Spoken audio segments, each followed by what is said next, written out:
Olá, meu nome é Gilson Chaves.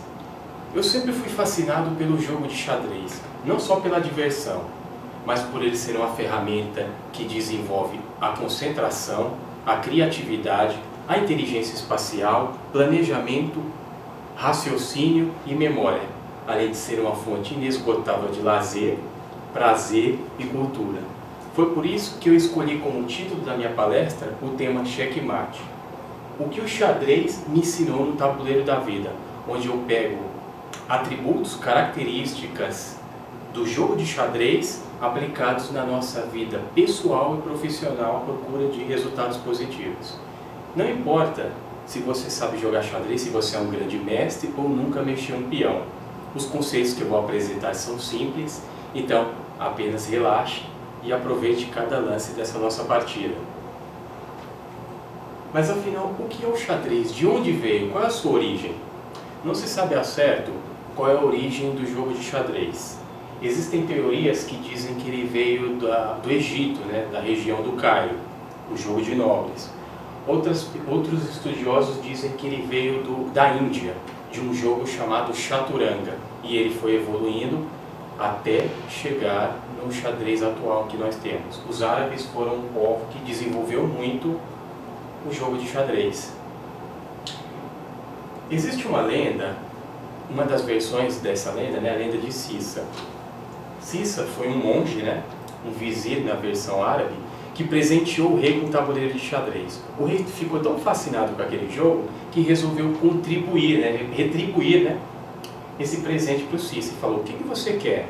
E o Cissa disse: peça para um servo teu colocar 1 grão de trigo na primeira casa, 2 grãos de trigo na segunda, 4 na terceira e assim sucessivamente, até completar as 64 casinhas do tabuleiro. O rei achou que com um saco de trigo ele pagaria Cissa, mas grande foi a surpresa dele, logo depois dele firmar o acordo, dos matemáticos terem encontrado esse número. Para vocês terem ideia da dimensão desse número, é a quantidade de trigo suficiente da colheita de 60 mil anos na época. Grãos de trigo também suficiente para cobrir todo o estado do Paraná com aproximadamente 2 metros de trigo. Na impossibilidade de pagar Cissa, o rei o nomeou governador de uma de suas cidades. E com isso nós podemos aprender o quê? A questão da prudência, antes de calcular todos os riscos antes de fazer uma jogada. Porque muitas vezes o adversário faz uma proposta simples e pode conter uma cilada complexa. Vamos ver agora o planejamento. No xadrez é preciso ter planejamento, você analisar todo o tabuleiro, o adversário.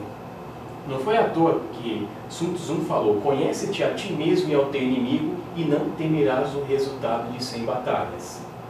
A palavra que eu mais gosto de utilizar para planejamento é a de português de Portugal, a palavra planeamento, ou seja, tornar plano. Plano como um tabuleiro de xadrez, porque quando você torna algo plano, você consegue visualizar melhor o horizonte. E visualizando melhor, você pode adotar a estratégia necessária para aquele momento, a estratégia eficaz para aquela situação. Ad infinito, ao infinito. Quando o jogador de xadrez ele tem a mente transcendida, quando ele começa a ter uma visualização mais profunda do jogo, ele não vê o tabuleiro mais como um plano, mas como uma espiral de infinitas possibilidades. A mente e o coração do jogador de xadrez é arrebatado para esse mundo encantado de 64 casinhas. Para vocês terem uma ideia da dimensão, das possibilidades que é possível criar, apenas 3 lances iniciais do xadrez dão aproximadamente 9 milhões de possibilidades.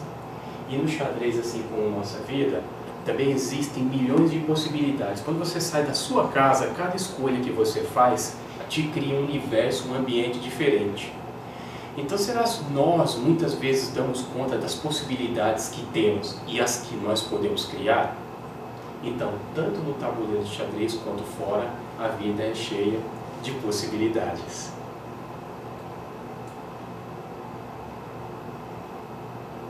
Administrando recursos.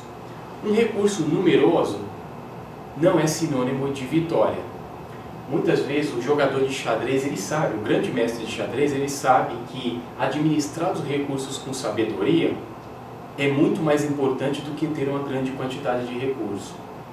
Um exemplo clássico disso são os ganhadores da Mega Sena. A maioria esmagadora deles voltam ao seu estado financeiro original, porque se você não tem capacidade de administrar uma pequena quantidade de recursos, é bem provável que uma grande quantidade de recursos você também vai se perder. Então, administrar recursos é um item fundamental tanto no xadrez quanto na vida. A grandeza exige sacrifícios. O que é sacrifício? Sacrifício nada mais é do que você se abdicar, você abrir mão de um determinado recurso com o objetivo de conseguir algo maior ou melhor no futuro. Então você abre mão de uma coisa aqui para conseguir algo melhor no futuro. O grande jogador de xadrez, o grande mestre, ele sabe que ele tem que sacrificar material, seu exército, para conseguir uma posição vencedora. Na nossa vida também é assim. Quando você deixa de ir para um churrasco, deixa de ir para uma festa, para ficar estudando à noite, à madrugada, os finais de semana, para passar num concurso público ou num vestibular, isso é um sacrifício. Quando você abre mão de fazer aquela viagem para fazer um curso de especialização, visando uma promoção no seu serviço, é um sacrifício. Então, a grandeza exige sacrifícios.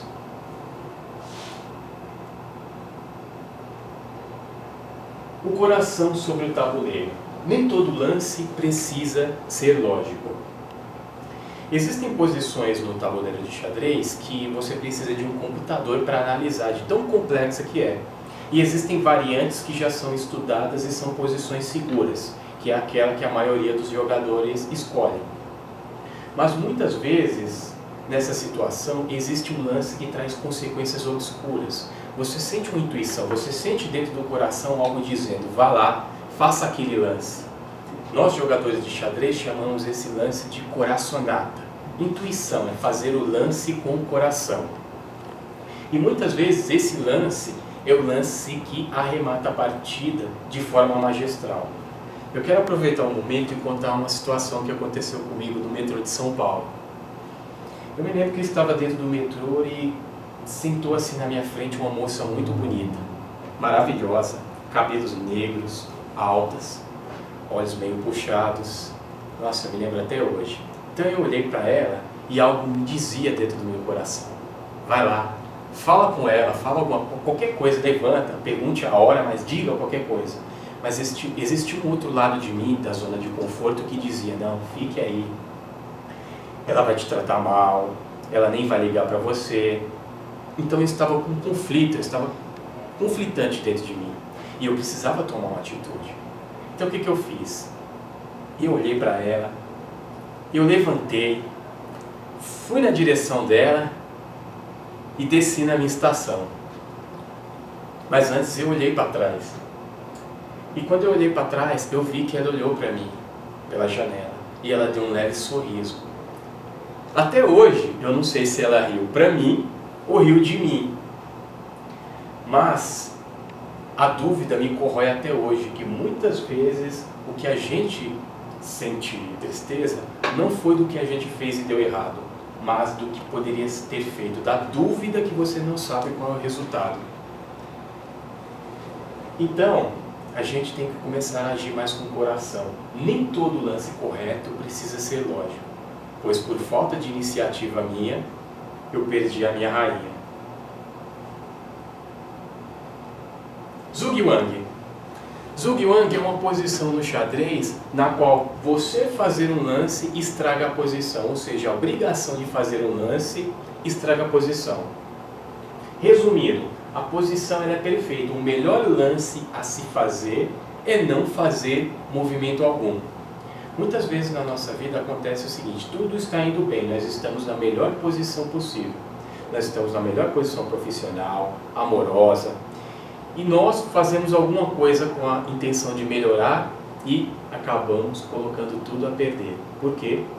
Por falta de paciência, por falta de esperar o momento certo para agir.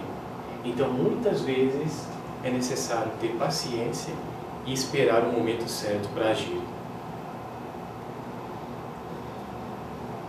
Peões. Por incrível que pareça, essa é a minha peça preferida. Por que eu gosto tanto de peões? Os peões são as primeiras peças a entrar na batalha. Elas jamais retrocedem, ou seja, não voltam para trás. São as últimas, muitas vezes, a ficar até o final junto com o rei. E quando você consegue transformar um peão em um peão passado, você pode promovê-lo a uma outra peça, com exceção do rei. Então veja bem, o próprio peão existe nele o desejo de desenvolvimento, o desejo de buscar a excelência e conseguir uma promoção. E não é só eu que penso assim. Temos um grande mestre em Aronizovich que diz: pode chegar a parecer cômico, porém lhe asseguro que, para mim, o peão passado tem alma e, como um homem, possui aspirações que dormem dentro dele, de forma desconhecida para si, e temores cuja existência apenas suspeita. Então, se até um peão ele tem esse desejo de conseguir algo de promoção, algo melhor, nós também temos dentro de si a necessidade de buscar a excelência, de ser algo melhor. E agora façamos uma breve recapitulação. Obtenha informações antes de tomar decisões.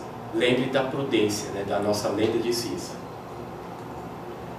Tenha uma estratégia consolidada, porque é melhor você ter uma estratégia defeituosa do que não ter estratégia alguma. Avalie os riscos de cada jogada, então torne plano o seu tabuleiro para você utilizar a melhor estratégia para o momento. Sacrifícios serão necessários.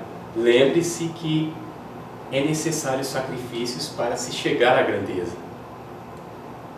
Ouça a sua intuição. Você precisa pensar com o coração, porque nem sempre o lance lógico é o lance correto. Seja paciente e a vitória virá. Lembre-se que muitas vezes o melhor lance a se fazer no momento é não fazer movimento algum, é ter paciência. Avance e busque a excelência. Se um pobre peão, um humilde peão, tem esse desejo de conseguir algo melhor, de conseguir a evolução e a excelência, imagine nós seres humanos, cheios de energias. Eu finalizo a palestra agora e quero fazer um agradecimento especial. Primeiro eu quero fazer um agradecimento a você pela atenção e pelo tempo do vídeo, por você estar me assistindo aqui. Quero agradecer a todos vocês da plateia e quero fazer um agradecimento especial ao grande mestre Éder Câmara, um dos maiores jogadores de xadrez do Brasil, e que me cedeu a licença para finalizar com um poema de sua autoria, que começa assim: na caixa dos meus trebelhos dormitam sonhos e glórias, alguns amargos conselhos, uma partida, uma história. Ali 32 espelhos refletem viva memória de alguns anseios gastos, já velhos, de alguma quase vitória. E o meu tabuleiro é um canto, cheio de poeira e traços, conserva-se em mudo espanto, talvez por perceber que nossas ilusões, assim como nossos fracassos, se perdem como peões. Muito obrigado.